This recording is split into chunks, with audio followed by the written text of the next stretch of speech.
up in a tree, she's the one I wanna pick. Stepping on the ladder, but the rungs are so slick.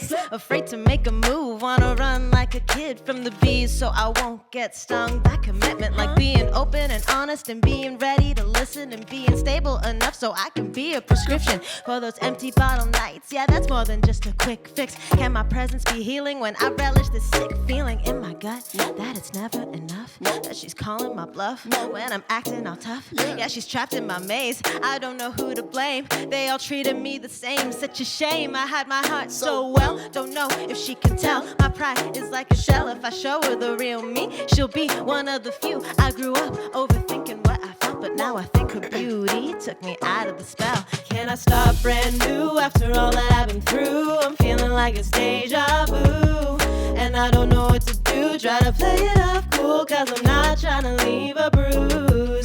Yeah, the last time I felt I couldn't catch myself, when I lost my direction, yeah, I walked through hell. Maybe she can undo what I thought was true. Wake me up from the deja vu. Whoa, didn't think it'd lead to this. 1 minute we were playing and the next was serious. I'm grateful that she's mine. Yeah, she brightens up my life with those eyes that can pierce through the shades that I like to hide behind. Yeah, I try to come across as mysterious so she can call me Christy, cause I'm keeping her curious. Don't give it all away until I'm feeling delirious, cause it's 2 in the morning and I know from experience that my guard comes down when I'm not so careful. Accidentally get sentimental. Felt safe with a snake cause I thought it was a pet, but after getting bit, honesty is a regret. Now my heart's infected by the poison in my veins, and my hands start shaking like I'm being led astray. So my heels hit the ground to run the other way, but there's a voice in my head saying maybe I should stay. Can I start brand new after all that I've been through? I'm feeling like it's deja vu, and I don't know what to do. Try to play it off cool, cause I'm not trying to leave a bruise. Yeah, the last time I felt I couldn't catch myself, when I lost my direction, yeah, I walked through hell. Maybe she can undo what I thought was true. Wake me up from the deja vu. Woo! Very nice.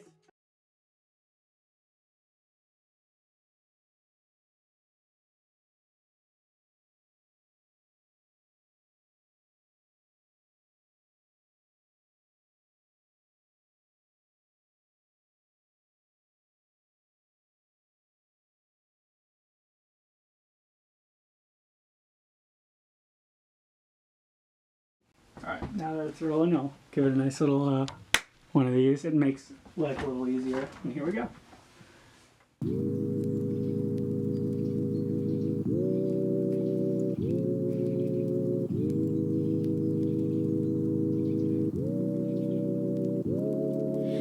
Baby, you know I'm better as player two.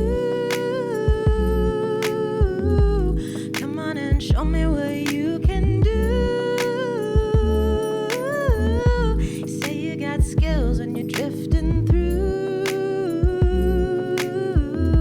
but you ain't nothing without my moves. No, I'm not one for the driver's seat. I like to kick back. They can take the lead. I'll pick up triple toadstools and leather bags. I'm trying to line the shot up, so open up the throttle and put the road behind us. You can hit that turbo and hit the goods. I know we'll be able to take it slow. Baby, you know I'm better as player two. Come on and show me what you can do. Skills when you're drifting through, but you ain't nothing without my moves. Play it too.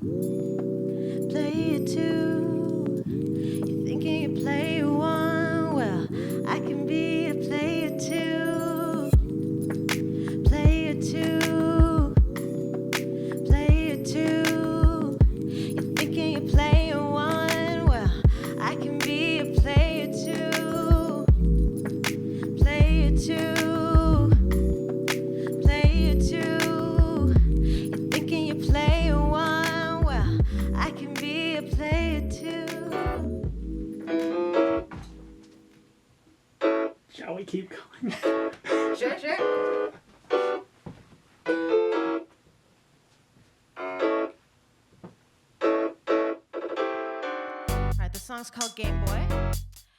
And it's out on all platforms. And it's about boys that like to play with you. So if you know how that feels, then you're gonna love this song. All right, ready?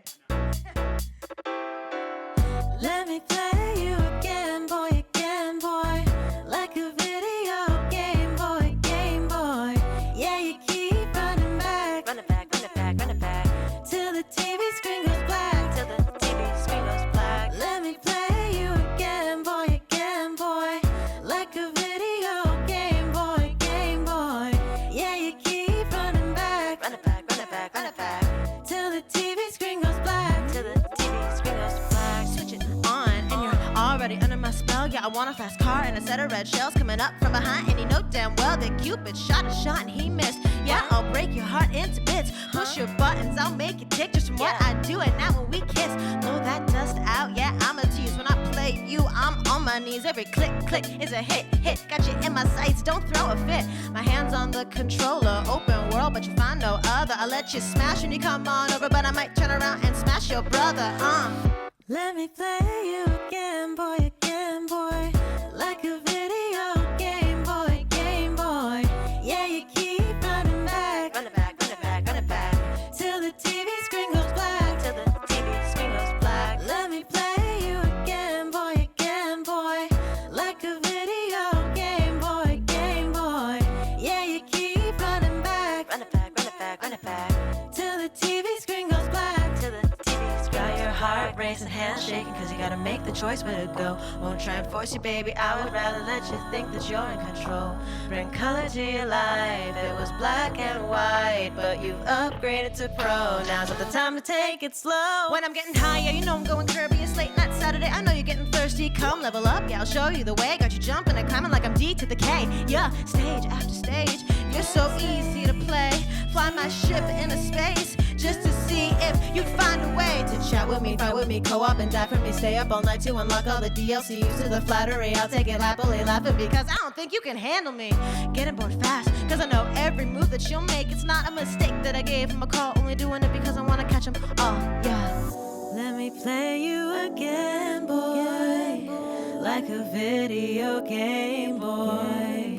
Yeah, you keep running back till the TV screen goes black.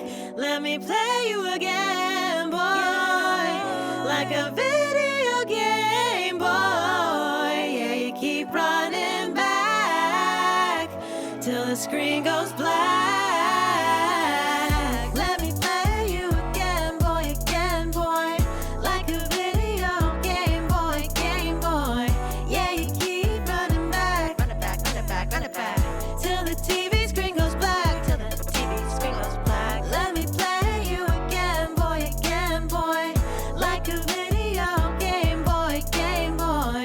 Yeah, you keep running back, run it back, till the TV screen goes black,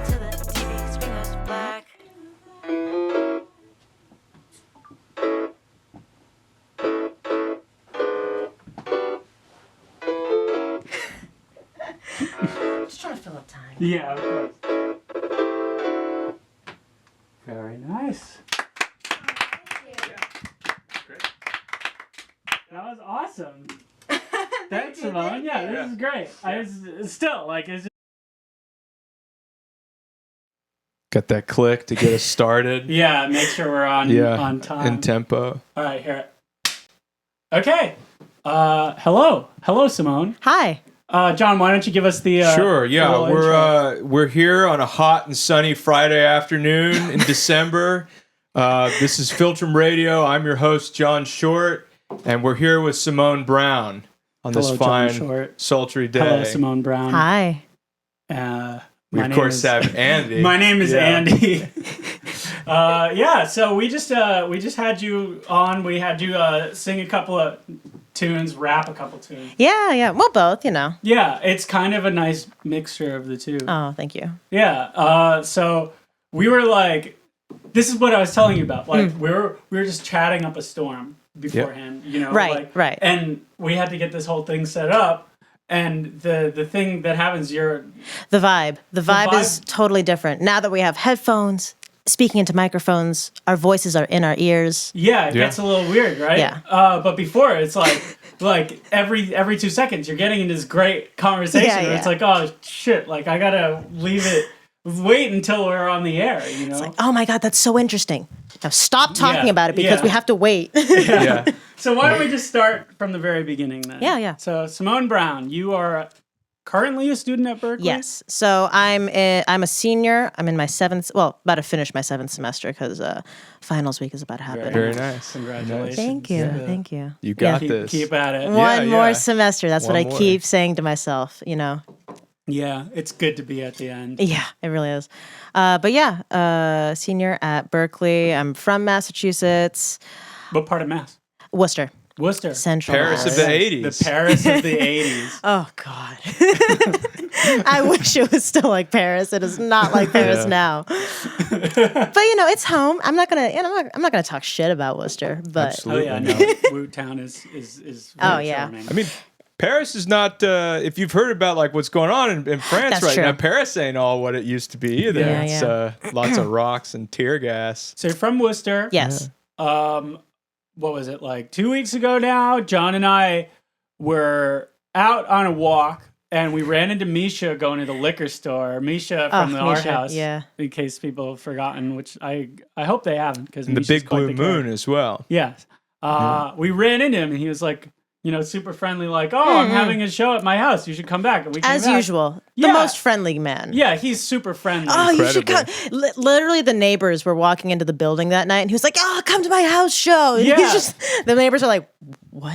Like, Yeah. I don't. He's got this So great sweet. energy Very about him. You charming, can see yeah. the way in his projects, it just keeps things moving. Yeah. And, you know, he got us like over to his house. And I Yeah, walk in yeah, the yeah. door and you're performing. Oh, you walked in while I was performing? Yeah, No. I think so. Yeah? Or maybe So- like right before. Maybe like sound check or something. I don't Totally. know. Yeah, it was like- We totally soundtrack. had not expected that we were going to be there. It was Yeah, I was like by a whim. dehydrated. Like I was going it was to bed on a early whim. that night. Yeah. Yeah. Instead, I'm like drinking Irish whiskey with Misha and yes. like he's Staying like- out late. Yeah. Yeah.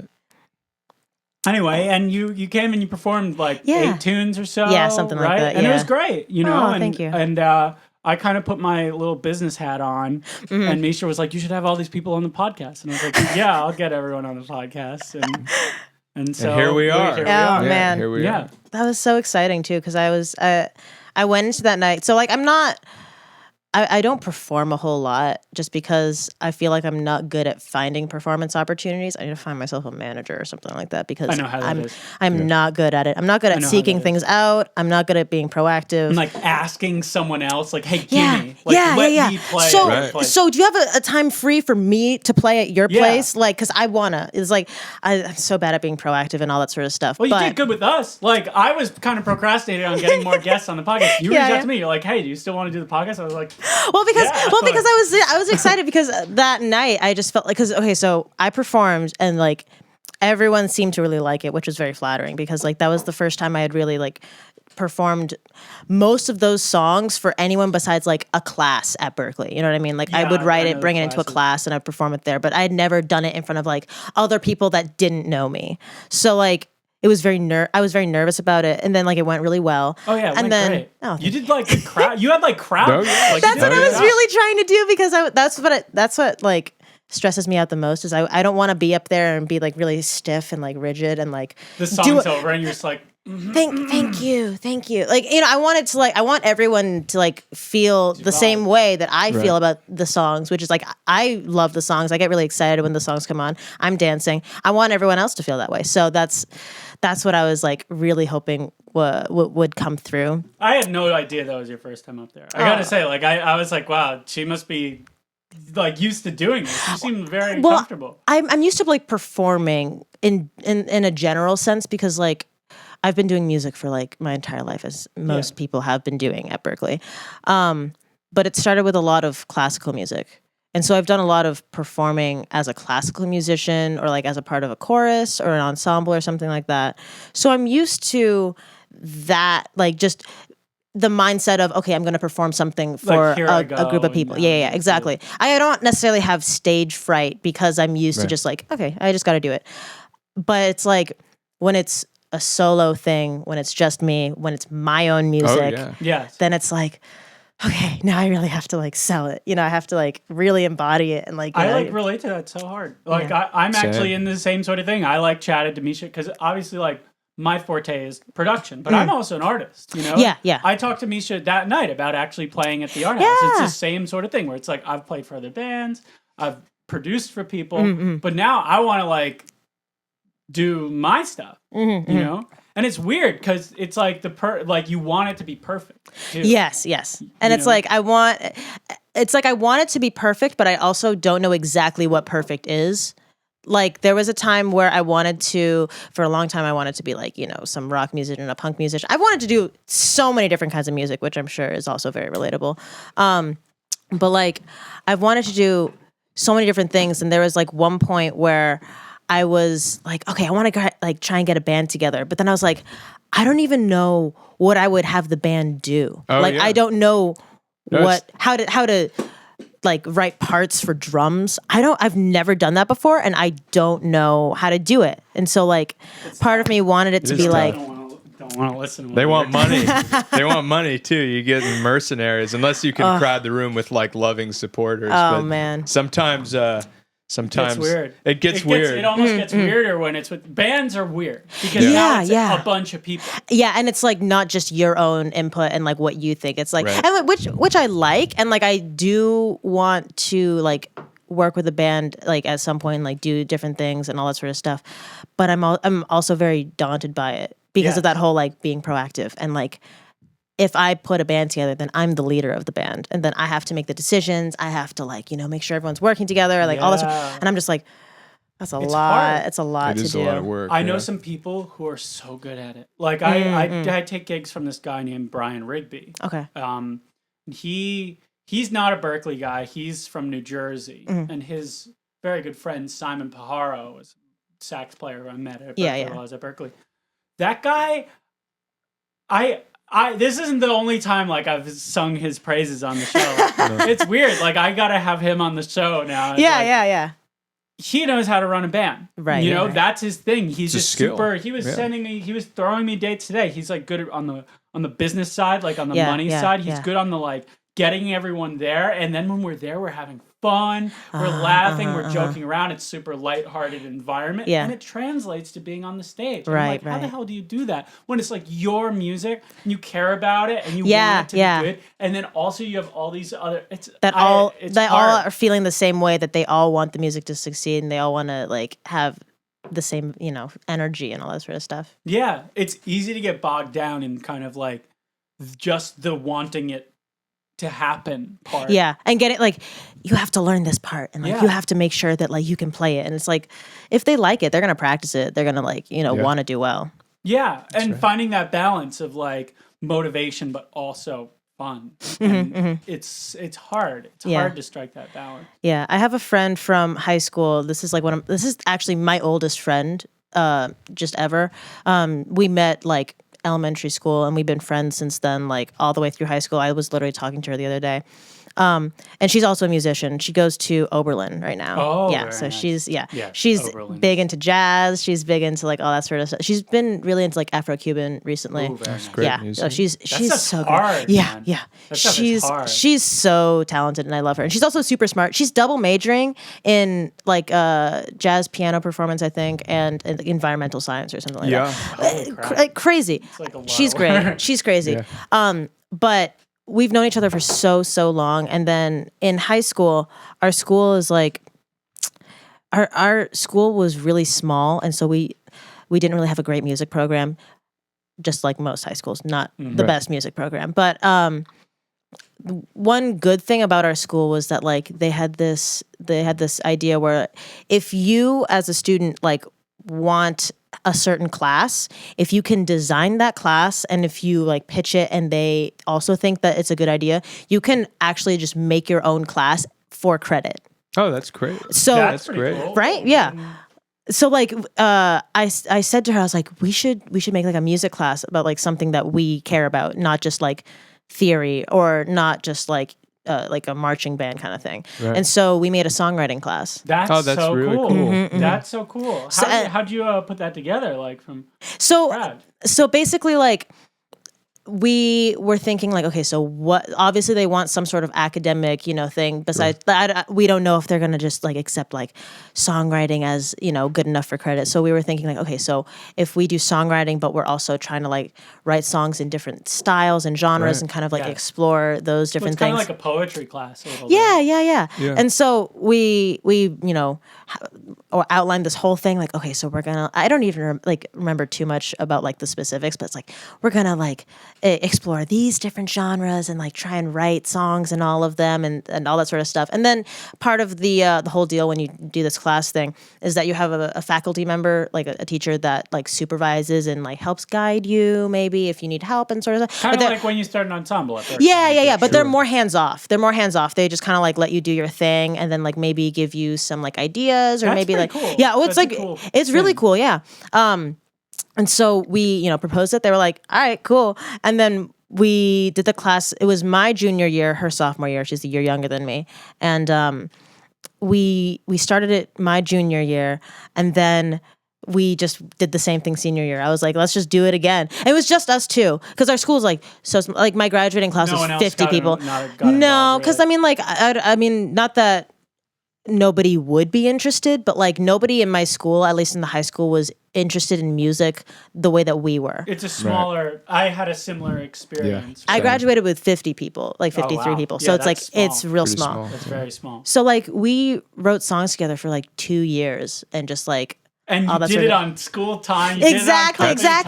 We did it on, got some credits for it. And then we would perform at all these like school events and stuff. They loved us. They were like, here's our songwriting duo, Simone and Alejandra. They just loved us.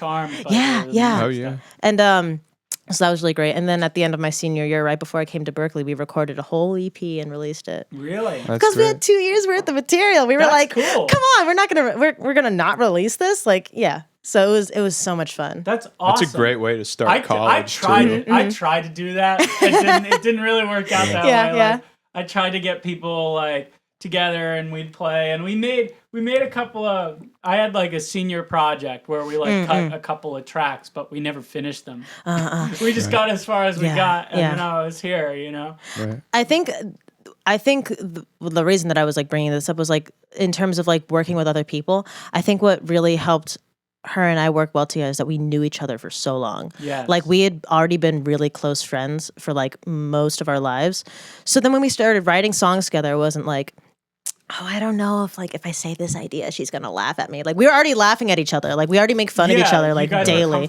Yeah, exactly. So like we would like bring in ideas, bring in songs and we'd just be like, oh my God, that's so sick. Or like, oh, what if I added this? And and like we'd want to, make the song better. Like I wanted to be included in her songs. You know what I mean? I wanted to have a part because I already thought it was so good. Did you guys ever like have creative differences a little bit? Like sometimes where you disagree on what you wanted sometimes. to do? I mean, I think like, if we had differences, we kind of float both ideas, maybe like try one, try the other. And like, we never like, that's the way you got to do it. We never had any like fights or anything. We were never like, that idea is awful. Like, I can't believe you would even think that, no, but like, we were never like, I don't think we've ever really fought about anything. She's such a laid back, easygoing person. It looks like you guys were able to kind of keep your egos like out of the process. Yeah. Too, oh my gosh, which is like super important. I mean, with her, with her and I don't think either of us can have an ego with each other because we saw each other as like snot nosed kids. Like, like, what are we gonna do? Like, how can I have an ego with her? Once like, you see that, and that's super important. Right? Yeah. It's like it's easy to get too into like smelling your own farts. Yeah. Like, for just, sure. Like not.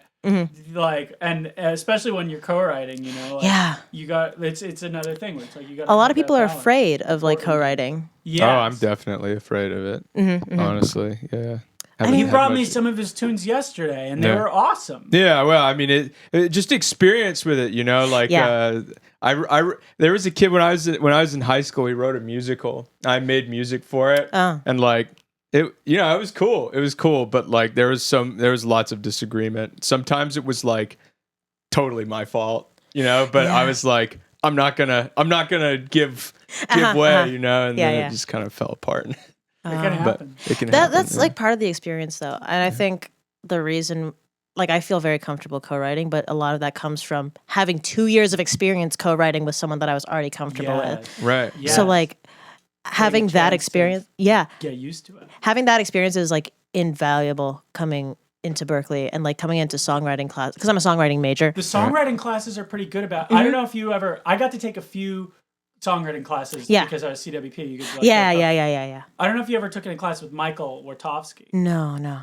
He was really great about like on the first day being like, okay, so people are gonna bring in stuff that they care about, and it's all of our jobs to help them make it stronger. Yeah, you know. yeah. And like kind of creating the space where we could all kind of work with each other and kind of workshop with each other without it getting weird or like attacking or defensive or like any of that. It's like which all just kills creativity dead. Really, is what it does. Because if you bring something in and then people are like that was a little like this, that, the other thing, or whatever. It makes you not want to like bring the next thing in. It's like why would I put myself in that situation again? Yes. Like for what? Yeah, it's like you kind of need. Once you're stuck to the actual process of writing, like you don't want the people that you're bringing it to like first to kind of knock you out of that that place. And I thought they were pretty good at doing that. For the most part. For the few songwriting classes I got to take at Berklee. Actually. Yeah.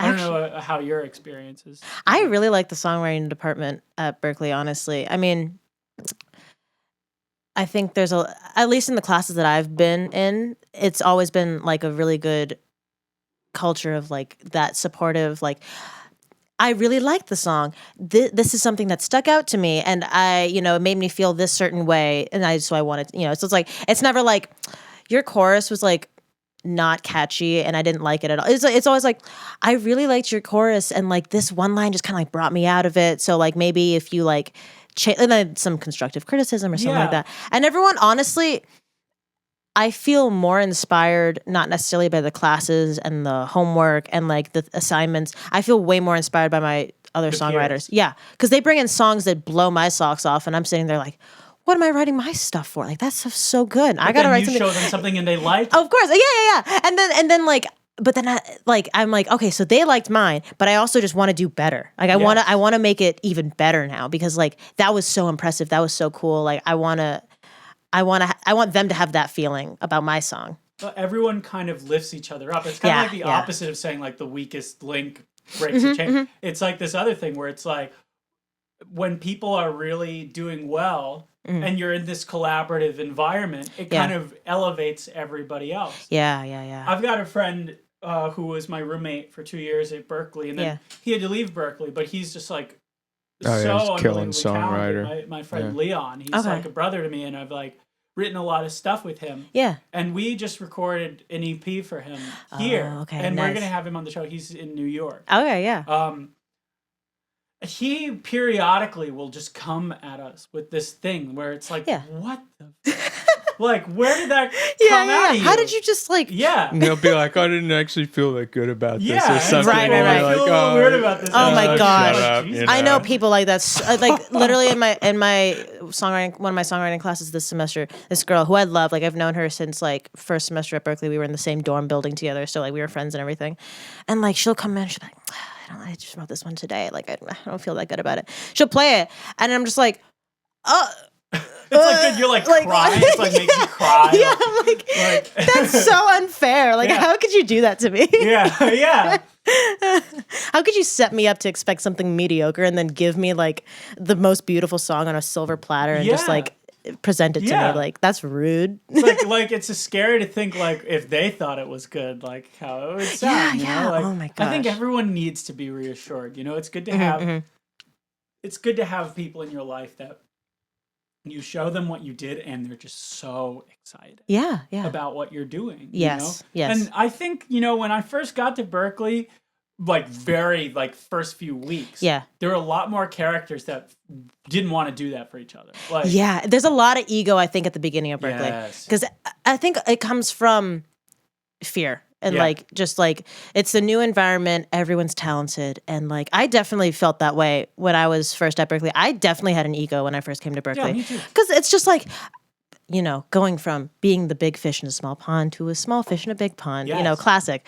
And then you get there and you're like, oh, I'm better than them. Like they made a mistake at that part and the other part. And it's like, it doesn't matter, Yeah, it really like doesn't everyone's at the same place. Like if we help each other, then we can all get better. And then the rising tide that raises all dinghies. Yeah.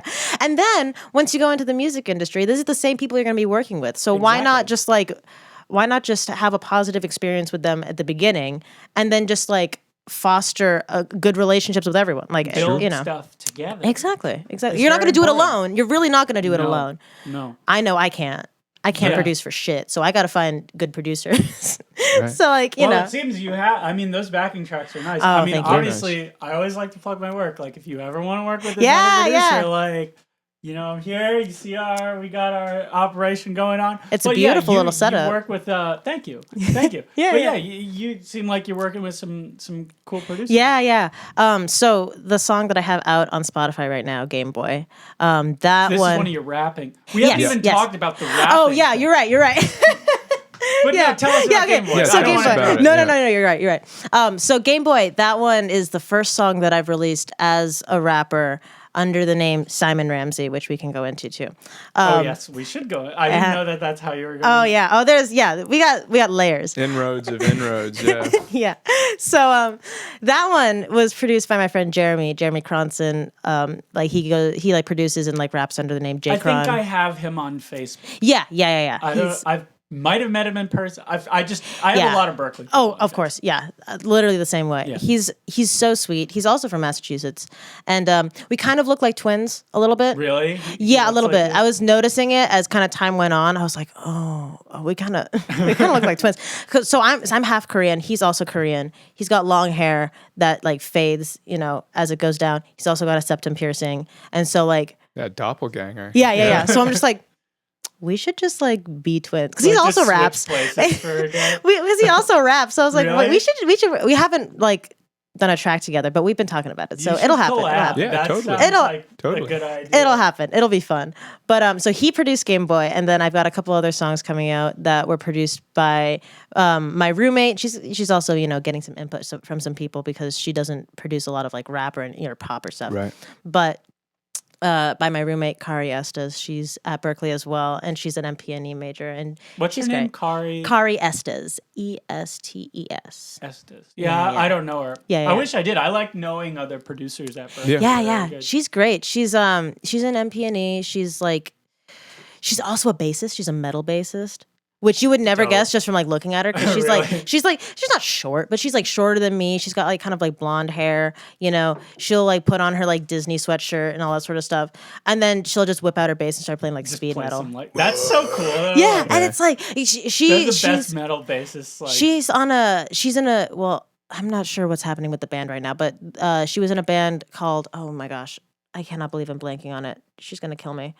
But they put out an EP. Tell her to come on the show. Yeah. I'll invite her. Yeah, we'll give you a card. Yeah. We got cards. Yeah. But like she put it on an EP with them and everything, and like she did a lot of like the engineering and like the mixing and also playing on the album. That's great. She's great. There's a lot of metal people in MP&E. Yeah. There's a lot of metal people. It's really interesting. But anyway, so the rapping. The rapping, yes. After you performed, you were just like, yeah, this rapping thing is new. And I was like, what? Excuse me? Within the past year. Really? Yeah, literally, like, I think. How'd you start? How'd you be like, okay, I want to start rapping? Right, exactly. So, when I started writing songs in high school, it was a lot of like singer, songwriter, acoustic, like, very typical kind of stuff. A little folk influence, a little jazz influence, because like that was the stuff that I listened to, that I played. So that's how I started. And then I came to Berkeley and I was in the songwriting department as a songwriting major, doing all that sort of stuff. And then it was last spring, where I was like, I kind of felt for a while like I was kind of like not like sick of writing in that style, but kind of just like, okay, I feel like I'm doing the same thing like over and over and over again, and I'm not excited about it. And a lot of the songs I would write on guitar, but I'm like self-taught on guitar, so I don't know that much. What is your principal voice? Voice, very nice. But I've also been like trained in piano for like years and years and years. But guitar was self-taught, so I was like, I just feel like I don't have I can't do what I want. It's, and I didn't really want to learn guitar because I didn't have time. So I was like, I don't know what to do. And then for like years I've been listening to rap, and like I love rap music, and like I've been back in high school there was like one song that I wrote with my friend that like I rapped on. So I was like, because she brought me this idea. How'd that feel? Like she brought me this idea, and I was like, I need to rap over. Like that was my first instinct, was like, it needs to be rapped over. And then I was like, but I'm like, I can't rap. It's not. I'm not gonna do that, right? But then I was like, but it has to happen. And so I told her before I wrote anything, I was like, Alejandra, this needs a rap, and I can rap it. And she was like, okay. I mean, like, sure, we can try it, and all that sort of stuff. And so I wrote a rap, and like looking back, part of me thinks that it's cringy, and then part of me is like, nah, it's pretty good. It's pretty good. But then I did that, and I rapped it in front of my entire high school. How'd it go? It went well. I was so terrified. I was terrified that, okay, to be fair, I didn't go to like a high school with like a lot of diversity. It's a small school. It's a private school. It's a lot of white people. Yeah. So like, I knew I wasn't going to be like harshly critiqued, and like I wasn't going to be like, people weren't going to be coming up to me like that rap was off or whatever. And like, but everyone's like snooty. So I was like, I know exactly. I went to a similar school. Yeah, everyone's snooty. So I was like, am I about to rap in front of these like snooty white kids? Yeah. Like I don't I don't know. But it went really well. And I was like, that was weird. But like, I didn't really revisit it. I would like have like parts and songs that would like be like faster, but I never really rapped. You have to write a lot more words. Yeah, with rap. I'm kind of a wordy songwriter, anyways. Really? Though. Yeah, but that's part of the reason why I kind of started doing rap, because I was like, I already when I write songs focus a lot more on the words, and I find that that's kind of more of the fun part to me, as opposed to, melody too, for sure, but like chords are not my thing. I did not do well in my harmony classes. But I understand. But so then in the spring last year, fast forward, I was in advanced lyric writing, and now if my teacher ever hears this, he's never gonna let me live this down, because he loves to gloat. Do you know Pat Pattison? We have his book. Oh, God, you shouldn't have said that. I've never. He's gonna love this. I've never met Pat in person. Yeah. But I took lyric writing with Scarlett. Okay. And we would watch a lot of Pat videos. Yeah. And that guy is so eccentric. Like, he has this thing where he's talking about like masculine and feminine endings, and he's like, and you can either be like, yeah, or you could be like, yeah. Yeah, and, it's like it's so much. So I have a whole note on my phone that's just a whole list of quotes from Pat Pattison during class. They're just the most ridiculous things that anyone's ever said. I have a note like that. Someone sent me a note of just Pat Pattison. I I think it was Robin. Oh my God, Robin's in my class. Yeah. Oh, I love Robin. Yeah. John works for Robin, does the blog thing. John does a lot of writing. Gotcha. Yeah, I love Robin. Yeah, so she and I keep a working list. We were literally in class the other night. And she sent me that list. Yeah. She sent me that list. I have the list. It's so crazy. It's so crazy. Some of the things. Oh, darling, you must put fuck on the downbeat. Literally, and you're like, I mean, he's not wrong, but at the same time, you're like, Pat, don't say those things. That guy is like very eccentric in a marvelous way. Like, really I've always wanted to meet him. Like, there were a lot of things when I got to take some songwriting classes that I was like, man, now I like wish I want to do more. I want to do this thing. I love music production. Right. And like arranging. Right. Like too much to just like walk away from it. But like the songwriting thing, like it's people like that like you just, there's this whole other level to it, you know, when you learn about people like Pat. And and like doing, like taking those classes really, like it started for me with Lyric Writing 1. That's when I had the oh shit moment where I was like, oh my God, there is literally so much to this. Like there's so much that I'd never even thought about.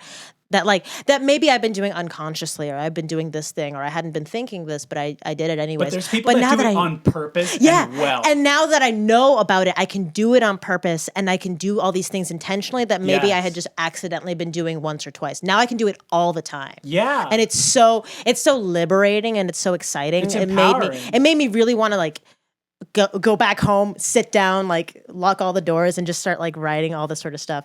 So in my class with Pat, advanced lyric writing. Yes. He has what he calls the rap assignment. Now he constantly sings this assignment's praise. He's like, so many people have come back to me and said that this was the assignment, that all that sort of stuff. So he's gonna, if he hears this, he's gonna love that you have his book. I hope Pat hears our show. Like, I'll bring it to him. He's gonna love that you have his book, and he's gonna love that I do have his book. I learned a lot from his book. I just gave it to John. I was like, dude, you got to check out this book. Me, yeah. I recommend that book. I think John Mayer gave Pat's book to Justin Bieber. Really? Yeah. Holy shit. Right? Holy shit. Like actual celebrities are reading his book. We're taking a class. I'm taking a class from a man that is teaching celebrities through his book. Like that's pretty awesome. Cool. So he has this rap assignment, and like as someone that listens to a lot of rap, and I feel comfortable with that genre, and just like I kind of understand that genre more than maybe other people in my class who don't listen to it as much. I was like, I have to kill this assignment.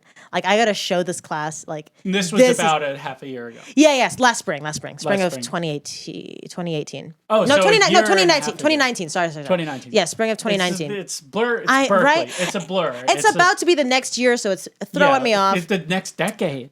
Oh, we'll get there. Let's not even talk about that part. And I was like, okay, I got to kill this assignment. So I started early in the semester. Like that was the assignment was due like after like midterms and stuff. I started like way earlier because I was like, I'm gonna have this ready. You know what I mean? So then I wrote Game Boy. Game Boy. That was the first.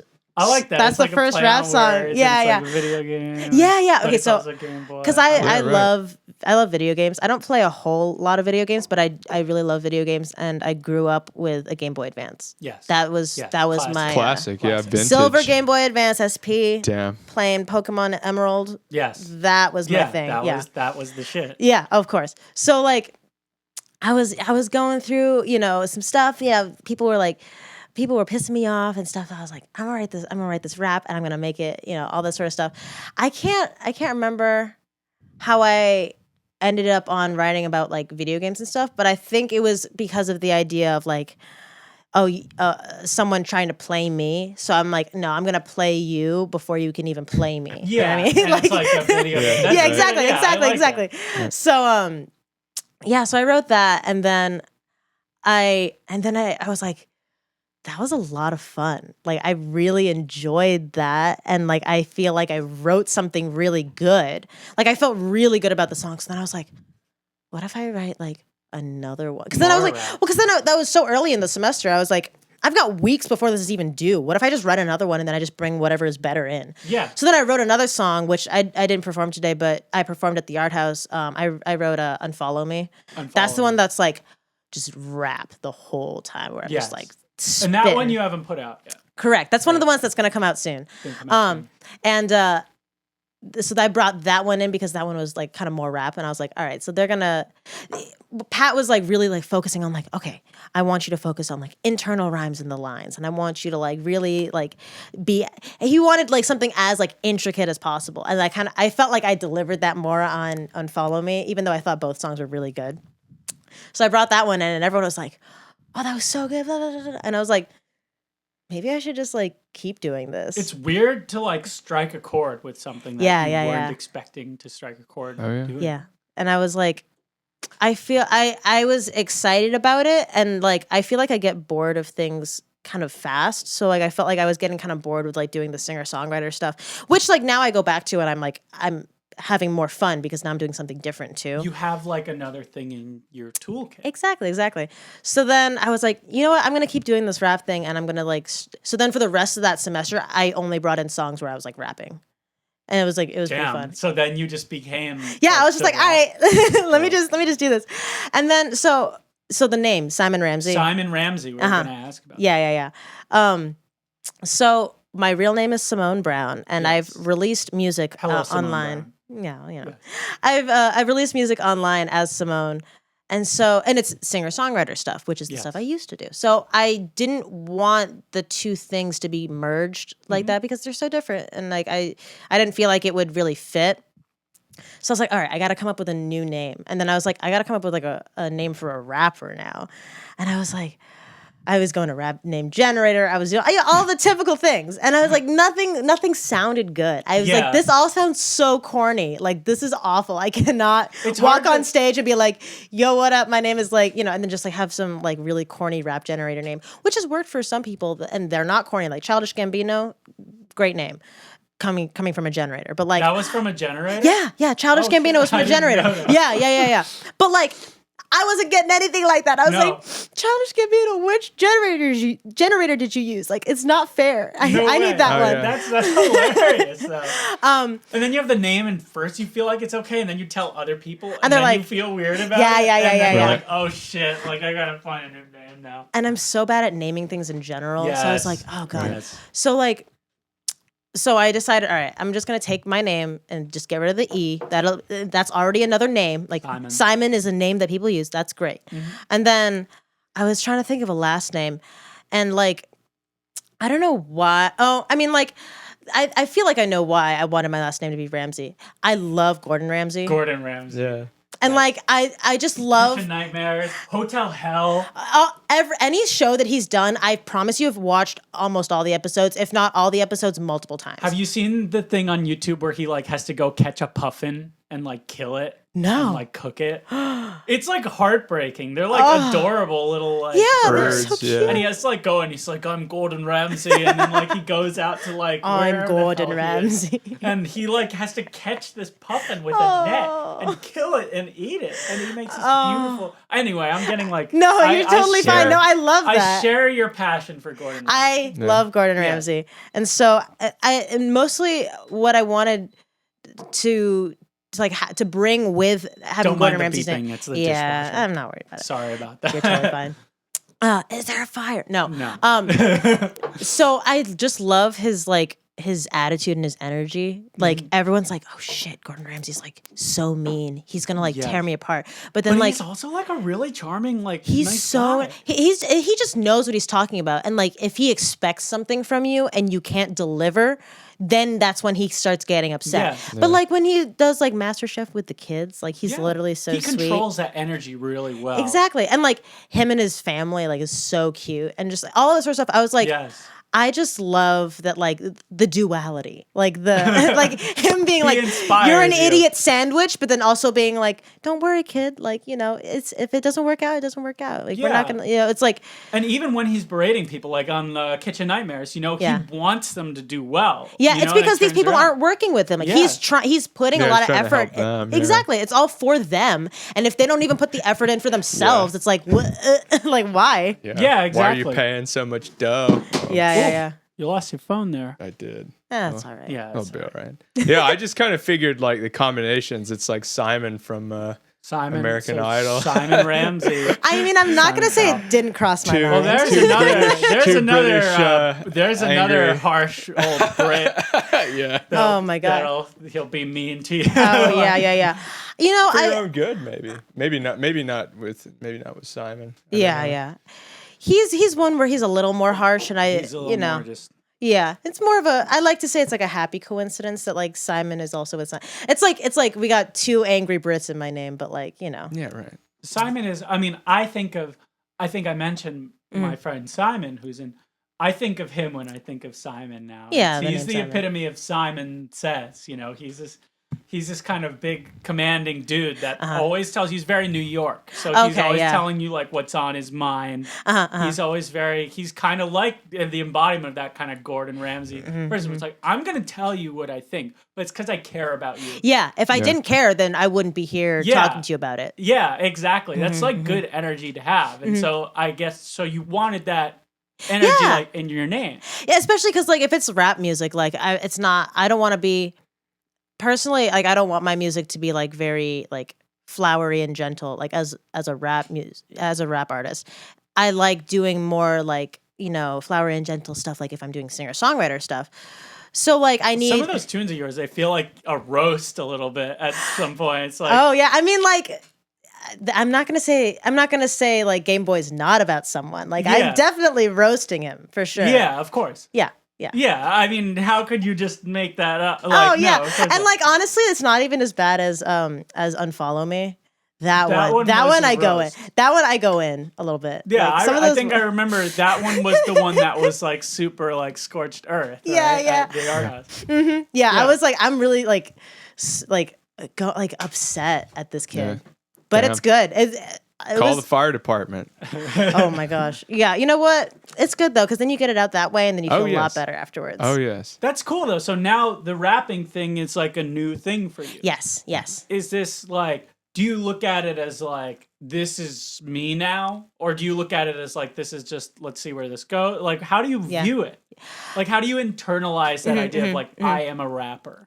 I think like I've really tried to like, make it what I do whenever I like start doing something, like when I started like writing songs in general, I was really I really tried to like immerse myself in that, and then like as I felt like I was like not so interested in immersed in it as anymore, like I feel like this whole rap thing is like now the new phase. The new phase. The new Simone 2.0. We're going into phase 2. Phase Simone. 2. So do you see yourself, do you see this being your, I guess my question is like, do you see this as being like your future or just part of the toolkit or something where it's like, what is your ambition with it? Yeah. With it. I honestly, I want to take it as far as it can go. Nice. I'll just, you know what? I mean, I don't know if because right now I'm not bored of it. I'm having a lot of fun. And if this becomes what I do, then I'm all there for it. I don't have a lot of solid plans for the future. I'm bad at planning.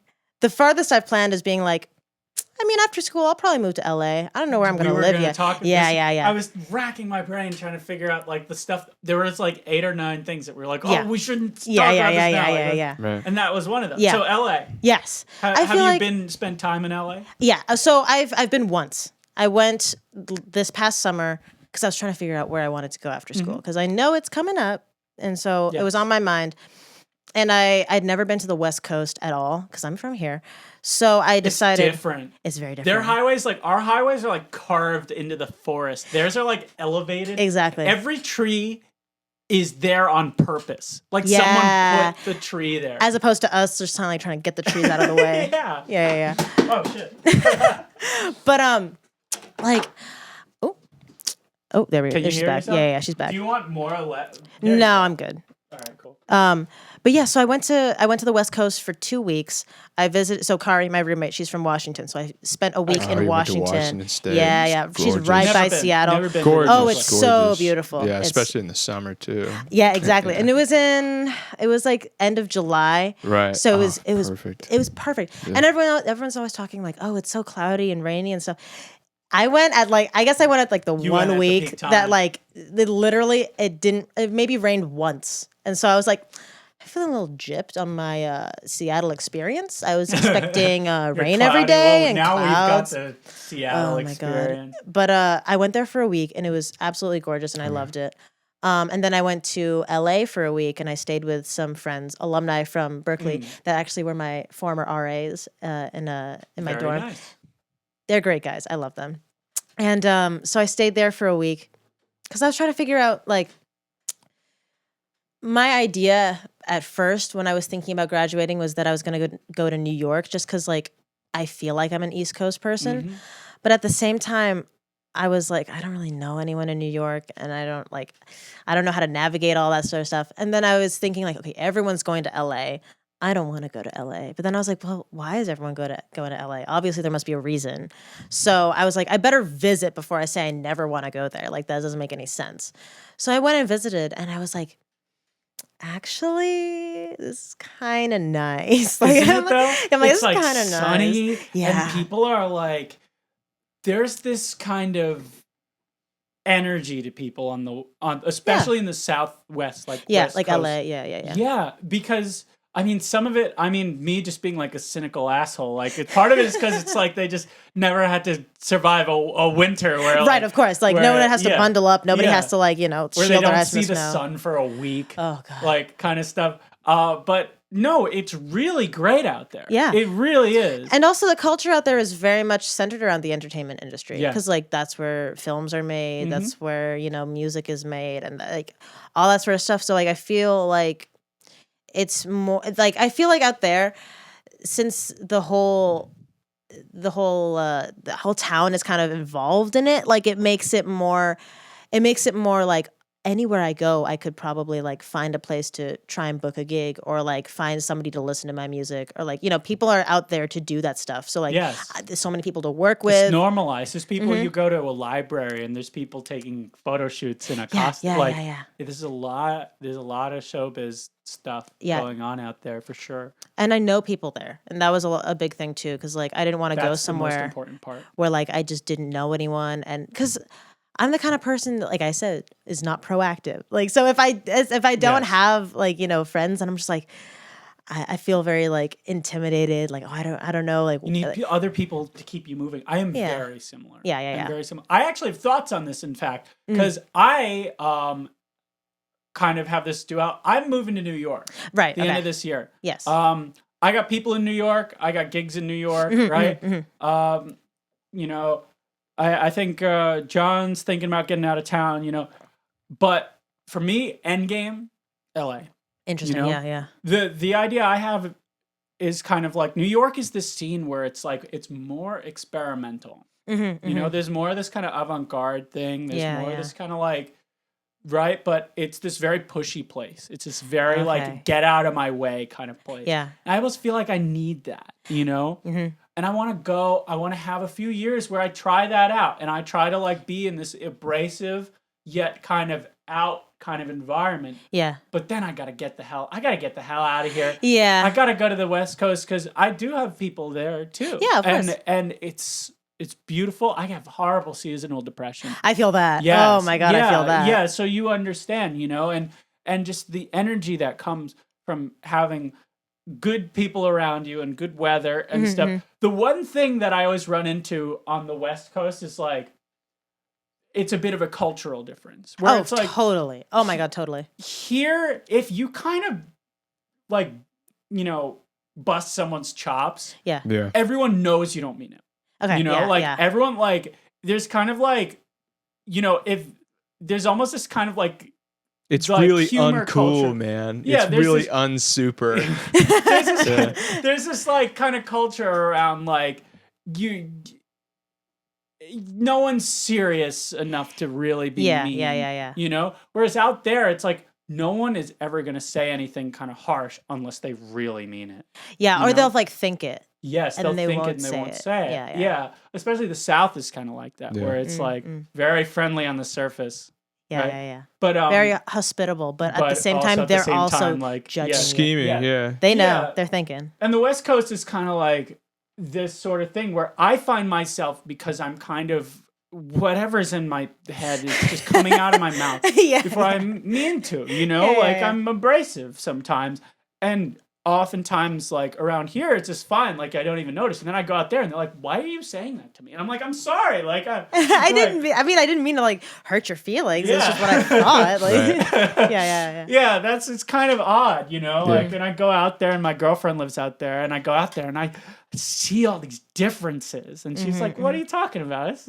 Like, the culture's definitely different there. Different. Especially because, like, I have people like that I'm friends with that I know that are like from California and like from the West Coast, and I'm like, yeah, it's definitely like I can tell that like you grew up in a different way, and like over there it's very different than like over here. It's like better there. Like, I'll say it. Like, it's like, you think so? I don't know if I think so. I like having an East Coast attitude. What do you like about it? I feel like I'm very like upfront and honest, and but I'm also very like, I'm not gonna take your shit.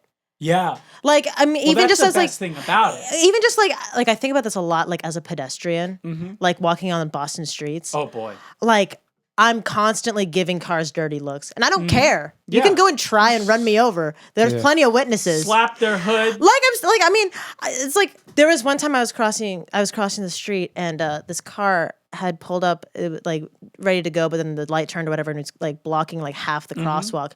And I was with my friends, and and this is in the summer, so I walk in front of the car, and I just said as I was passing, I was like, oh, I love it when cars just block the crosswalk for me. Yeah. And all the windows were down, and they were like, ooh, and I was like, what? Like, you did it. Like, I'm not gonna say it. Right. That's the one thing about like going to the West Coast where I could never really give it up. I would never want to give that part of myself up, because I do think that there is something good about, if you feel a way, don't keep that to yourself. Exactly. You know, you got to say it, because if you don't let your feelings out, they're going to come out anyway. It's and so not true. in a way you want, maybe. It's because then you're not in control of it as much as you are once you like think about it and then decide to address it. Yeah. And that's something that I've like, the whole communication thing, that's something that I definitely like.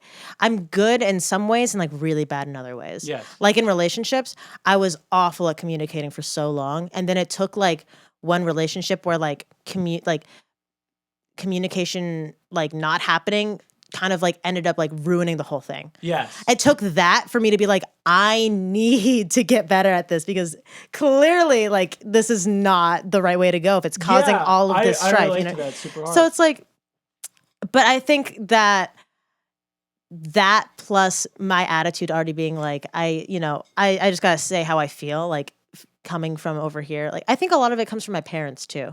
Because like my parents very kind of East Coast upfront about it's really funny about that, because my dad's from the Midwest. Really? And my mom's from Korea.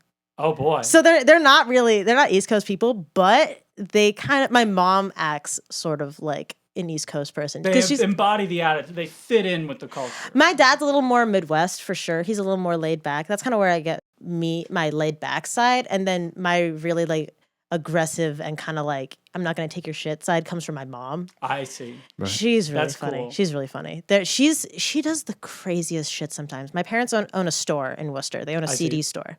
Oh, that's cool. It's super cool. We should have them on. Yeah, right. Yeah. Oh my God, you'd get some fun things from that. But they own a CD store, which is basically where I grew up, which is a lot of fun. But like they basically just run it by themselves. We don't make enough money to have like a lot of employees or any employees, because nobody's buying CDs, which is fine. But like sometimes like things happen. Like there was this one time where somebody like stole a CD from the store. Like it's probably like $4 or something like that. My mom literally chased their ass down the street until they dropped it on the ground. I'm not kidding. She literally chased them down the street for the principle of it. Like she doesn't care about the $4. It's the principle of the thing. And she take my shit. You don't take my stuff. She's like 4'11", like running down the street. Yeah, just running down the street after this person. I was like, Mom, you can't do that. You literally can't do that. I'm surprised you haven't gotten like. And like, I'm surprised nothing's happened to her, like either of them. She sounds pretty fierce. Yeah. Oh, she's definitely intimidating. But at the same time, I'm like, how has nothing happened? Like, you are like, Mom, stay careful. Like, this is not. But she just like doesn't care. It's like if that's the principle. If she's upset about the principle of something, then like she's not gonna rest until it's like made right, which happened a lot. Like.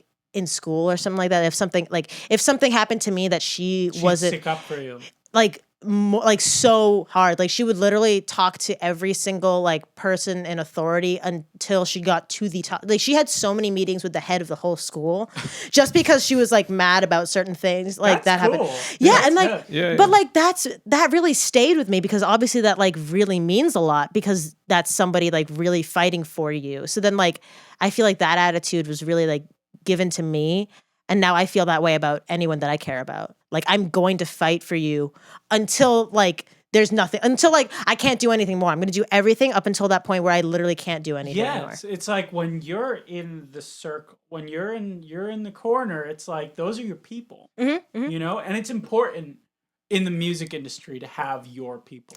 Oh, totally. It's super important.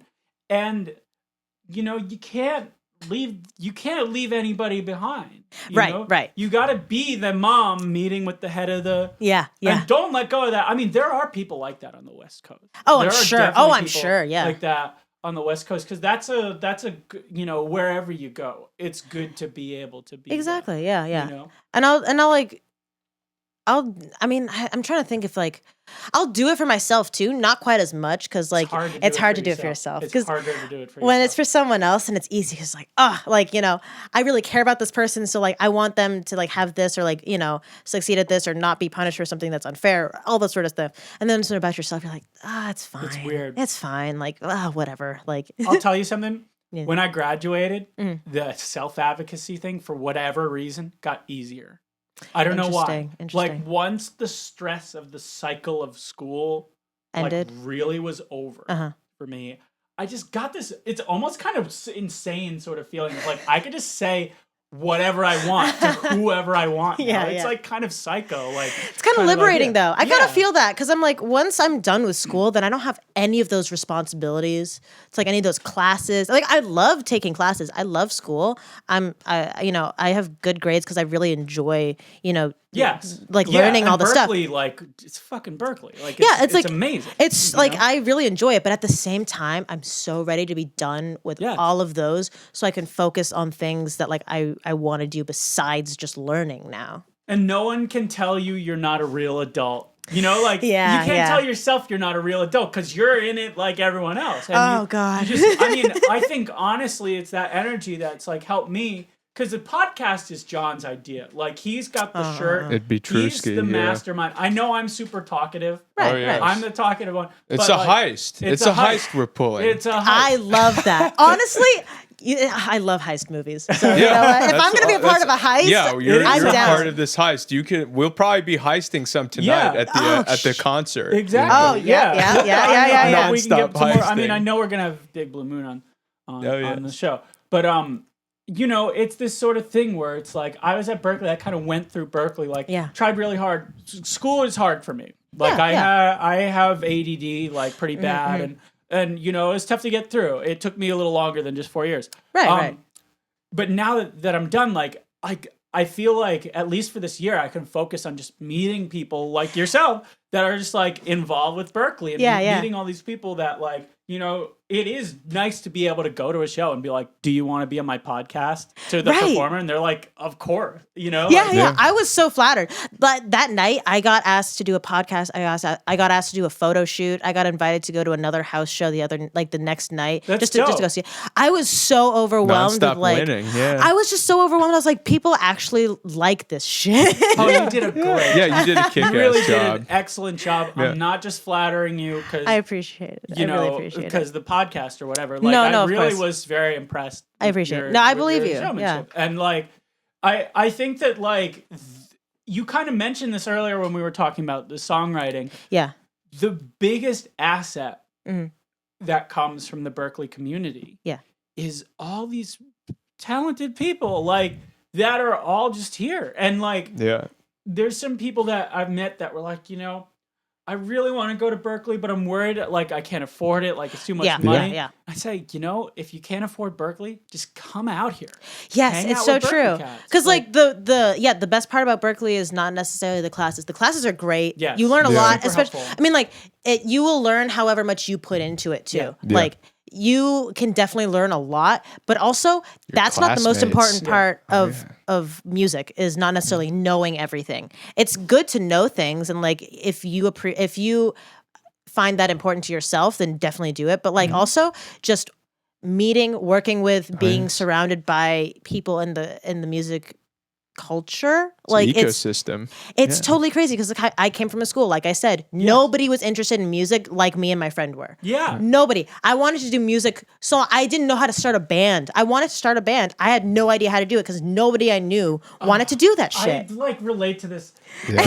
You're like, why are you I told my me? friend, like I got my friend, like I showed them how to learn tabs on the guitar. I make them tabs, be like, can you please play? And they're like, well, I don't really know. Yeah. And then I'd be like, take it away, take a solo, and they'd be like, no. What? They'd be like, what? Yeah. I know the struggle. There were like a couple of kids in my grade. They were like, oh, we're gonna like be a band or stuff. So I was like, oh, do you want a singer? Because I know none of them sing. I was like, I'll like sing and stuff. We met like once. Honestly, they weren't even really my friends. Like we were like friendly, but like we weren't friends. And like the whole thing was just so like. Even just getting people in the same room. Yeah, and it was just like hard sometimes. They didn't really want to play. They were just like chilling, and I was like, but I want to play. I want to do music. I didn't come over here to hang out. We're not friends. No, I've seen that. I've seen ads for bands where it's like we're not just looking for a musician. We're looking for a friend. Yeah, and it's like. It's not a bad way to be. It's not a bad way to be, but like it's like in the description it was like must be down for hangs. Like oh gee, like maybe we'll get to that point if we like each other. But like first we gotta like play some music. That's yes. Sometimes especially when you're young, you know, everyone wants to be in a band. You know? Oh my god. But nobody wants to be in a band. Yeah, you know? in a band. Yes. Yeah. Like, everyone wants to be in a band. Do this now. Yeah. It's hard. It's hard to get people together. Yeah. Even at Berkeley, you know the thing. Oh, it's There's some weird sort of ways that you could try to get people in the same room. Yeah. And it all falls apart. Like it's like if you want to get people in a room to have a band and you're just like, okay, when are you free? Then you'll never get an answer. Yeah. But if you're like, okay, I'm thinking of having a rehearsal on the 15th. Can you make it that day? Yes, you have to really give them something concrete. Otherwise, they're not going to put in the work to find their own time to go and meet with you. Exactly. Like there was one semester where I was like, this was back when I was doing singer-songwriter stuff. I was like, I want to be in a band and like do all the and like play rock music. I bought an electric guitar. I was like, I want to do all this shit. And so then I was like, I reached out to a drummer friend of mine. He was this was also like the start of me trying to be proactive. I never asked anyone before this to like play my music with them. I was just like, nobody's gonna want to do that. Everyone's busy. Like everyone's already in a band. Like nobody wants to be in a band and stuff. So like I reached out to a drummer friend of mine that I've known for a while, and I was like, hey, like if I'm sort of trying to put a band, like if you have time, like I know you're busy, but like would you be interested? And he's like, yeah, I'd love to. And I'm like, oh my god! I'm like, what? Even like, just little things like that. Yeah. Oh, yeah. I was like blown away, and so then I was like, oh shit! Like this could happen. Like I could like put a band together, and then I got like a bassist, and I was gonna try and find a guitarist, but like that didn't work out. It's a very complicated story. Yeah. But then like we got together for like one rehearsal, and it like went pretty well. But then like after that, it fell apart because like.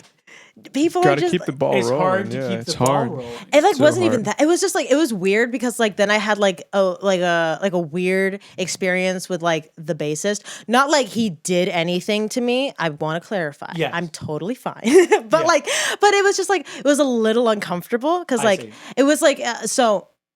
What happened was for the band, the person that I was trying to find a guitarist, and my boyfriend at the time, he was like, "Oh, I'll be the guitarist," and I was like. I don't really want to work with you and date you at the same time. No, like, that's that sounds like a good rule. I'm like, but he was like offended that I didn't want to do that. He was like you don't want to work. I'm like, no, I want to keep these things separate. And he's like, so that was a whole mess. Yes, exactly. Right. No, I know. I'm very confident in my decision to do that. That was the right decision for sure.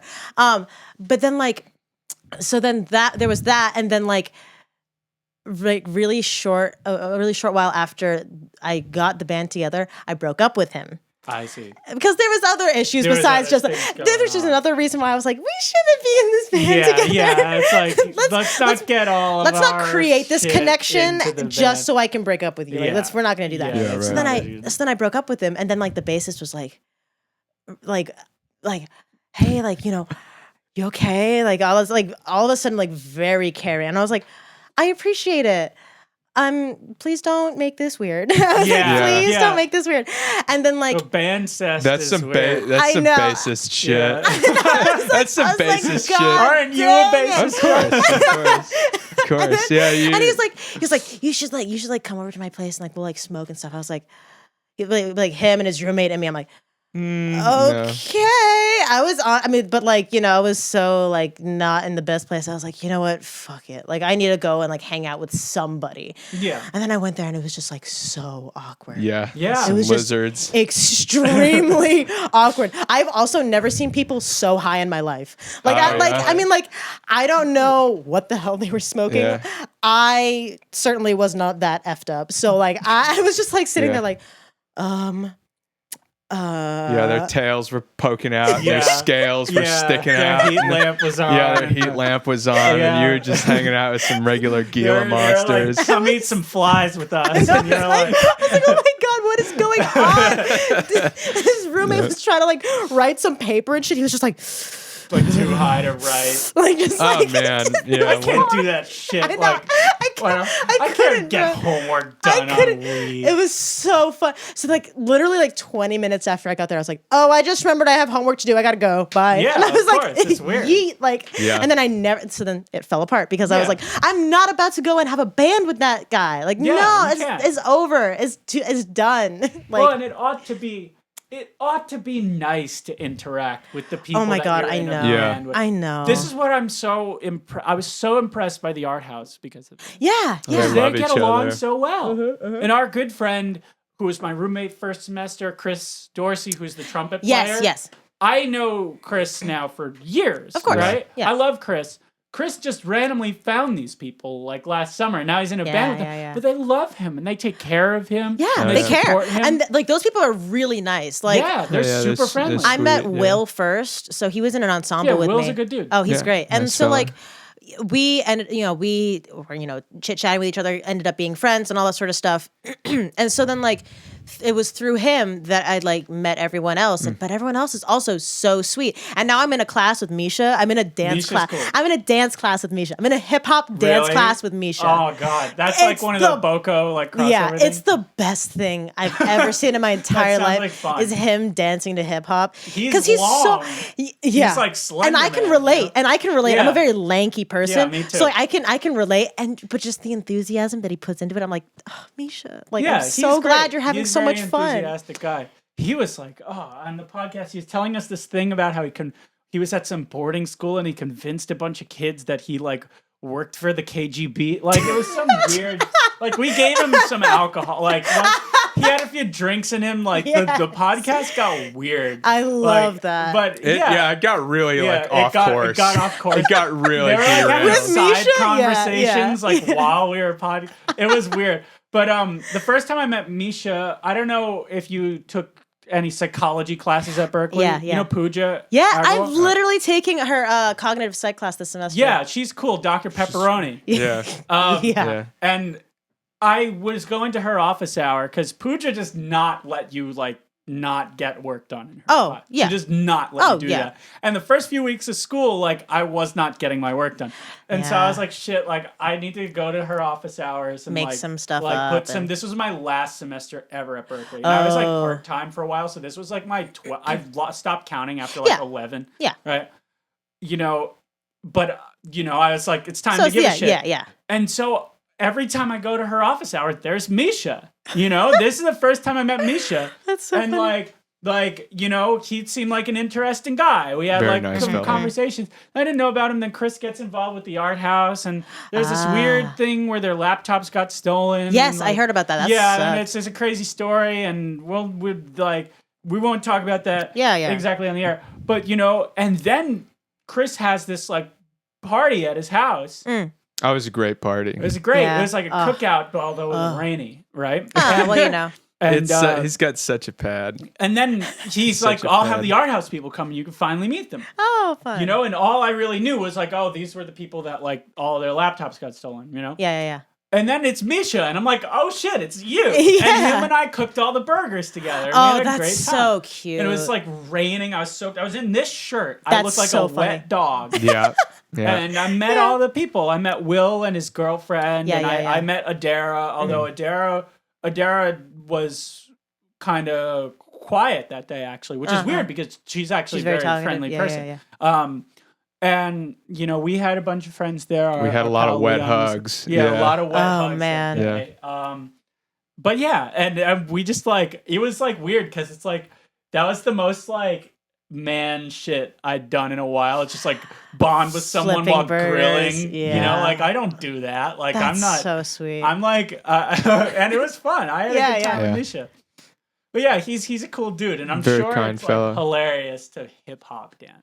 Oh, it's great. It's I wish so I fun. took a class like that at Berkeley. I did Yeah, yoga. same. I did Oh, a yoga yoga? class Fun. with a woman named Mia. I don't. I'm so bad with names. Yeah, Which me is too. so funny with my job because, like I said, I work at Starbucks, which I've seen you Oh, at yes. Starbucks. Really. Yeah. Is it the Multiple one near times. Berkeley? Yeah, the one right across Yeah. the street. Oh yeah. That is where I work. So Yeah. I work at that Starbucks. And of course, I know so many people from Berkeley that come into that Starbucks.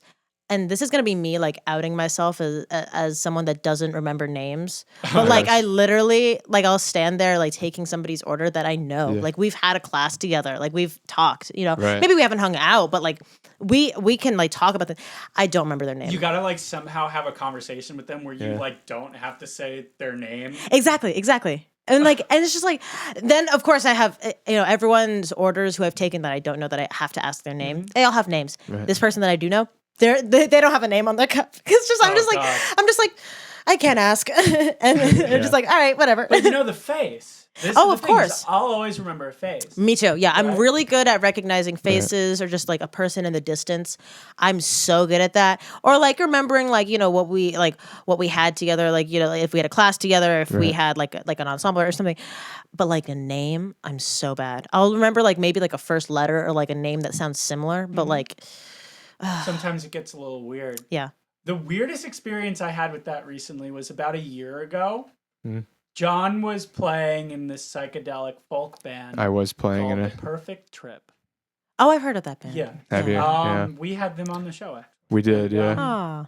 They had some like crazy like 60s style like They had a party. They had It a was a party at rave. their house. It was pretty. it was I mean it was kind of intense because like they lived in the same house as the Incel Messiah guys. Oh, fuck. No, they didn't live together then. They didn't? No, it was before they lived together. But that was the first time that a lot of those guys were in I public see. with a lot of But people. yeah, so like Caleb I and see, I Kavi see. and the people in Perfect Trip are Yeah. great, but those Yeah, guys yeah. are like we interview before we did the podcast, we like were trying to interview some people. Yeah. We actually interviewed the Incel Messiah before the Washington Post got involved with them.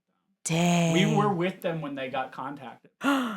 We Yeah. have this like hour-long like blackmail tape of them saying like really outrageous shit to us. Yeah. Oh And god. If we'd kind of, released like- that tape, it'd be really Yeah, bad it'd be for really them. bad. And we turned off the tape and we were like, listen, guys, what you said to us, don't say that to the Washington Post. Because like you'll get in trouble. Like you'll get in a lot of trouble. That's like Yeah. awesome and horrifying. Oh, it was pretty- terrible. yeah, it Like, was those pretty- guys, they weren't gonna listen. No, of course No, not. Of course like, not. No. Yeah. But like, just oh my god. It was just kind of creepy Yeah. that it yeah, was I can't like, even imagine being we're- involved in that. Well, Yeah, it was no, kind of it like was we were. It was kind of like it felt like we were like a deer or something taking a drink out of like a little pond, and somebody was because it's like we found it first, so we thought. And then the Post came in, and then the Boston Globe came Yeah. in, and it Oh was my like God. Jesus We were Christ. gonna do a write-up. Yeah, And then the Post did their write-up. Oh, and we were yeah. like, and, shit. and the Boston Globe, and it was like two dumb kids kind of did a better job, like looking under rocks for something Well, to 'cause write she about. made them look sympathetic. Those guys. no, they're are- not. are I would. bad. Yeah, no, I would never call them. Yeah, it wasn't that. cool. But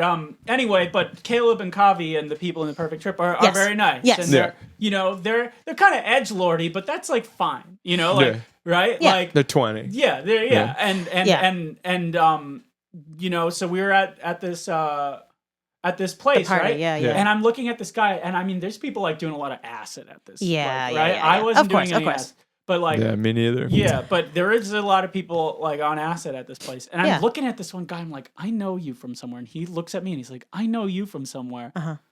and I Yeah, remembered and- who he was. Yeah. We had a friend of ours that like Told us we were doing a homework assignment. yeah, she said she had a homework assignment. I mean Probably I'm not was gonna actually name a any names. homework. We Okay, love her, yeah. you know, she's No, of great. course, of course. But this was a little bit of a she Some said she had a scabbing. homework assignment, Yeah, right? uh-huh. Yeah. And she wanted to come to my place with like this person she had to produce a track with for Okay. her homework assignment. Yeah. And she wanted me to play keys and she wanted him to play bass. Okay. Mhm. And this guy comes to No our lead place. sheet either. She didn't come, right? Yeah, no she had a lead lead sheet. sheet, but it was wrong. right? Yeah. And this yeah. guy that's no. like a third semester, like he just declared his major CWP, Yeah. like is doing his project.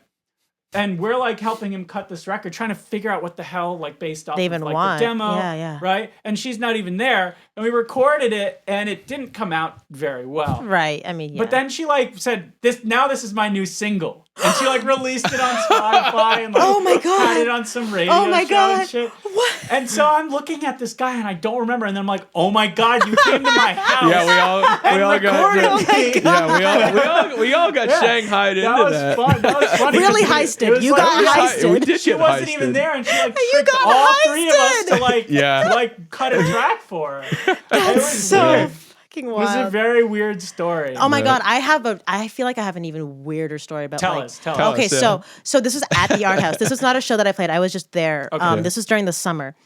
And so this was like in August or something like that. And I was going to this show, and first of all, the lineup was like crazy. The first act was like, I think some like really like Brazilian like kind of, I'm not really familiar with like the styles of music down there, but like a Brazilian kind of like really chill, like jazzy kind of. those Yeah, really- it's like yeah. like kind of bossa. Yeah, stuff. something like that. It's Yeah. cool. We got some. John works with. Yeah, John was just. I have a student that Hops in today. is like Oh, 50-year-old student. But he's a great songwriter. Yeah, he's yeah. a great And also our songwriter. friend Leon. His Okay. parents are Brazilian. Yeah. Oh, okay, Anyway, nice. continue. No, It's of like course. No, you're fine.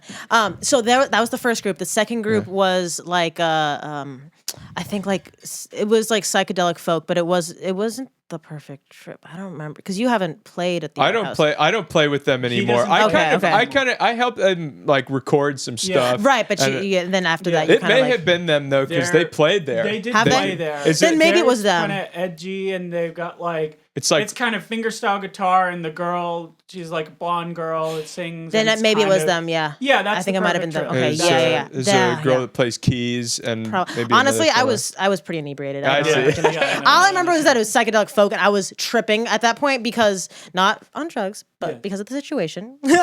But so Right. what happened was that during the first act. So I go there, and I'm already kind of like I'm already a little crossed. Yeah. And because I'm not playing, I'm like I'm gonna have a great time. Yeah. So I get in there, and on the train over, I run into a guy that goes to Berkeley that I like met and kind of like was acquaintances with like first semester, and I haven't really seen him since. You know what I mean? That's a Just 'cause, weird like, experience. just I've because had like experiences we don't like have that. like classes together. Right. He's not a vocalist. Yeah. He's a trombone player and all that sort of stuff. So like we've never really seen each other, but we lived in the same dorm and we had a class together like first semester. And so I was like, bro, hey, like what's up? And so we are chit chatting on the train and all that stuff. We get off at the same stop. Yes.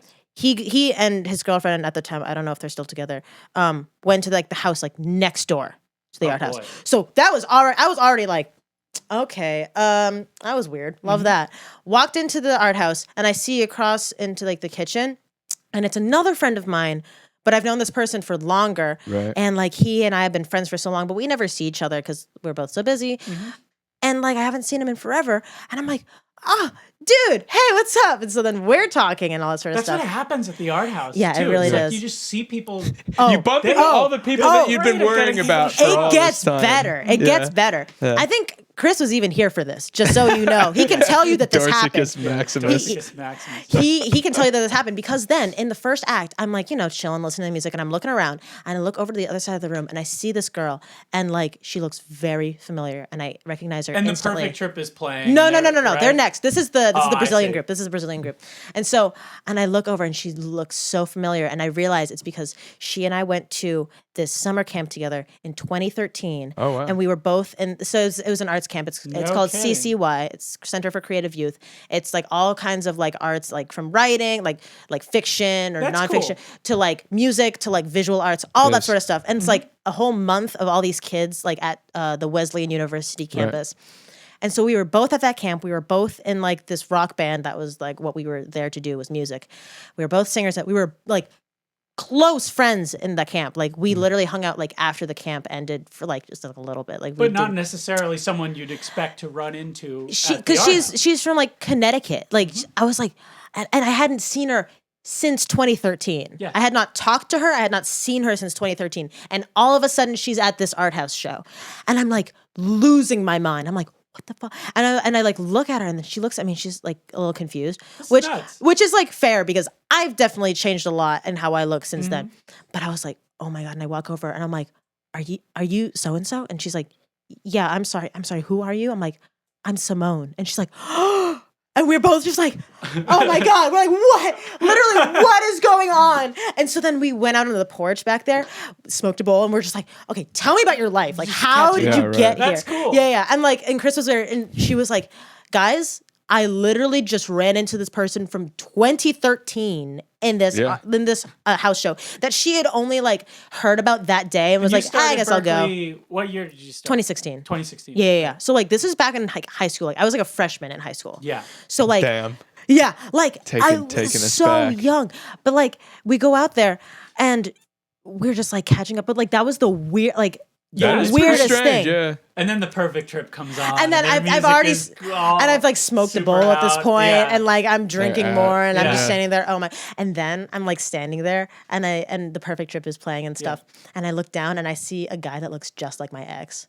That I know it's not him, just but like it weird. looks just like from like his hair Ew. to his clothes to like literally like the way that he the dressed. I was worst. just like, oh my! I literally had. I was Too like, many coincidences. in and one like night. I'm on good terms with my ex. Like it wouldn't have been a bad thing. But I like texted him. I was like, "You're in Virginia right now, right? Like you're not in Boston." He's like, "Yeah, I'm in Virginia. Why?" I'm like, "I'm like tripping out. There's someone here that looks just like you. I'll explain when I'm sober tomorrow. Like this is not happening right now." And he's like, "All right, cool." Yeah. But it's the art weird. house, It's man, so that's disorienting. that's crazy. Their environment, like, I relate to when you say this stuff about like being proactive and stuff and putting yourself out there. I relate to that a lot. I relate to that a lot because I'm someone that, a lot of my own art, like I'll keep to myself. I'm not really putting myself out there. But, obviously more of a push towards that now. But, those guys like really just exude this like extroversion energy that they've got people, and I don't know, like it feels like a lot of work to get people to show up to your place like that. Right. It feels like a lot of work. I'm like, They I don't do know how to it. They do a great job. And like even me just like trying to like advertise like that I was like gonna be at that show. I was like, hey guys, come to my show.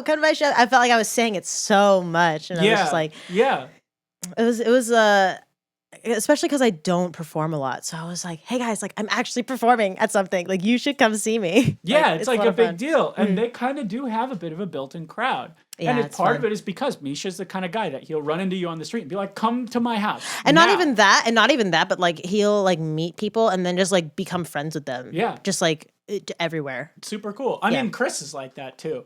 Chris is such an extrovert. Yeah, he really is. He doesn't even realize it. He doesn't realize how there's much. There's a lot. He's like Tigger, man. Yeah. He's just like he's got when he's got some bounce, he's got some bounce. man. Yeah. But well, it is about an hour and 22 minutes now. So, why don't we just pivot the thing towards? You said you've got a record coming out. Yeah. So I have Game Boy out right now.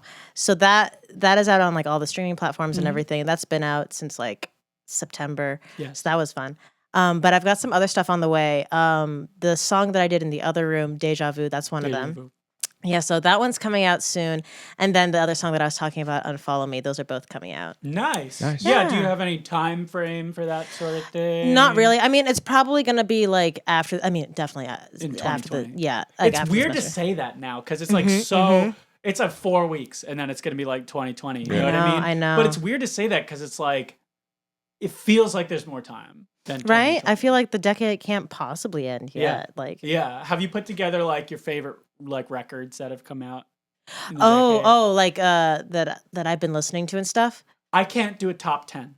I can't could do a top never. 10. Oh my god. I just made a list of all the records that like came out this decade that like I love. Oh, you're talking about this whole decade? Yeah. Oh god. Yeah. Like that's so difficult. Yeah, it's hard to say. Yeah. It's Especially definitely because like I listen to a lot of different things. Like it probably reflects in the fact that I was a singer songwriter for a while, and then now I'm doing rap, and like I'd like to do, and I wanted to do like rock music and all sorts of stuff. Like I listen to like everything. Like I don't listen to a lot of country, but like I have country that I like. I listen to pop. I listen to rap. I listen to like I listen to metal. I'm going to a metal show tomorrow Nice. in Worcester at the Palladium. I'm going to see Polyphia. That's a great venue. Yeah. They have some good. What was that place called? The Palladium. The Palladium. Yeah. So like I listen to so many things, so it's like to try and narrow it down to even like It's hard to say. And I'm so bad at remembering what I like too. Yes. Whenever anyone asks me like, "Oh, so you're a musician, so you must have some pretty cool music." I'm like, no, like I listen to like Roy Rogers, like I listen to the dorkiest people shit. Yeah, and they think that I must have this like really hip taste in music. Right. Like, really, like I honestly, up, I love One Direction. Yeah, One Direction slaps. It's great, and it's like great pop. It's like very good. Yeah, pop. that's exactly what I think. It's really well done pop music, and like that's and for a while when I was like really edgy in like high school, I'm like, ugh, pop music is dumb. It's like, nah, they put thought into that. Great. They wrote that purposefully so that people would like it, and then people liked it. So clearly they did something right. Yeah, Taylor Swift. I really have developed just like a love for Taylor Swift. She's kind of an oddly controversial figure. Yeah, she's like, it's like I loved Taylor Swift when I was younger, and like not that I don't appreciate what she has like contributed to music, and like I think she's a great songwriter, and like I don't think that her music is necessarily for me, and I think that like there's been a lot of like it's hard to be a celebrity because there's a lot of just like press on you all the time. And like you make one slip up or something like that, and then suddenly everyone's like, oh, like you're the worst, you're the, like you're evil. And like not to say that she hasn't made mistakes, because everyone makes mistakes. I make mistakes like every day, so it's like but like I think she's a great songwriter, and like I'm appreciating more and more like a lot of like pop music songwriters, especially coming from these like songwriting classes now that I'm taking. It's like they really intentionally wrote these things like to be popular, and then they were like I think Dua Lipa is doing a great job these days. And who's the guy that was in Fun and now he's like producing for everybody? Oh, I know, like the lead singer. He's the guy. Christian likes him a lot. Veach. Yeah, he likes him a lot. Here, I'm gonna like shamelessly look this up. No, you're good. Because like I don't know why. And also Jack Antonoff. Oh Jack Antonoff does an excellent job. Yeah, he's everywhere. But yeah, and now we're on a tangent. But the reason why I brought this up is like hopefully you could be on someone else's list in 2020. Oh God, think about I wish. This. 2030. How old are we going to be? I mean, I'm 23 now. I'm 21. Yeah, so 31. Exactly. That's a whole decade for all of us. Kind of, it's hard to feel like we're even up and coming right now because we're just getting started. Right? I know. Right. But a lot can happen in 10 years. You know what? I kind of struggle with the feeling like I'm already too late. You know what I mean? Yeah. It's easy to feel that way. In the especially age with like Billie Eilish. Yeah. Billie Eilish gets me so insecure. Yeah. Bro, like just the level of insecurity because of like some like and her record is so good. I know too. she's good. Like I can't even be mad. Like I'm so impressed. And then at the same time I'm like, God, I hate myself. The child stars is weird. Right? But I mean, it seems like her rougher period is over, but I mean, you get to spend like your life being like, why wasn't I a child star? And she'll probably spend it being like, why wasn't I a kid? No, it's so true. And like that's something that I've definitely come to the conclusion of. But like, it's like hard to shake that feeling. Everybody wants to make a record like that. Of course. I'd love to make a record like, that tune off of her new album called Zanny. Oh, it's like one of the deeper cuts. It's so hot. That song is so good. It's like the epitome of that kind of minimalistic sort of thing. The whisper pop thing. Mm-hmm. And it's like about people on Xanax and how she doesn't want to do that. And it's also this like really subdued. Oh my God. I can go on it makes you kind of like sick with jealousy. I'm like, how dare you? Yeah. Like you can't do that when you're like a kid. Like I'm an adult and I can't even do that. How dare you? Yeah, exactly. And, oh my God. But we all can do some cool shit. I mean, you did some cool shit Thank today. you. Thank you. And like also, but then I think of people like Lizzo who like worked her ass off for years. And now it's paying off exponentially. Yes. Like she's literally everywhere. Yeah. And so that's like she's got nominated for some Grammys, isn't she? Yeah. And so like record of the year or something or like song of the year or something like that. She's really blowing up. And like well deserved. Like she put in a lot of work. And so then I think about that and I'm like, you know what? It's never too late to like be successful. Of course. Oh, yeah. And also like you don't have to be that successful to be like to be happy. Yeah. Although Or even to be a successful musician. Exactly, exactly. You don't have to be up the top to even like make a living doing Although it. I would love to be famous. Oh yeah. But of like course. you know, I'll be nice. fine. Although, you know, what would suck about being famous is if you did the Filtrum Radio podcast, they'll read into everything you say here. Oh, good. They'll good. read into every little Yeah. thing They can you read say. into it. You know? They can read into it. And Plus- that's kind of the idea of the Yeah. show is like, I really like long form media. I Yeah, really yeah. like podcasts. Even if I don't like the people in the podcast or I don't really like the host or whatever, I'd much rather listen to someone just talk for 3 Yeah, hours yeah. than a clip of them. You know, Yeah, just yeah, yeah. sound Because bite. then, like, you 30 know, seconds. Yeah. yeah, like you don't get the whole story. Obviously, you course not. can't get the whole story. Yeah. But I mean, like I said, I wanted to do me and my friends all want to do a podcast. I love like Do the it. whole. Do it. Yeah, it's fun. I Some really work, want to. you know, but like good I like fun. the whole like vibe of just like people hanging out and like talking about like chatting. what. Like, do you know? I watch a lot of YouTube. I really like internet stuff. Do you know the YouTube channel Game Grumps?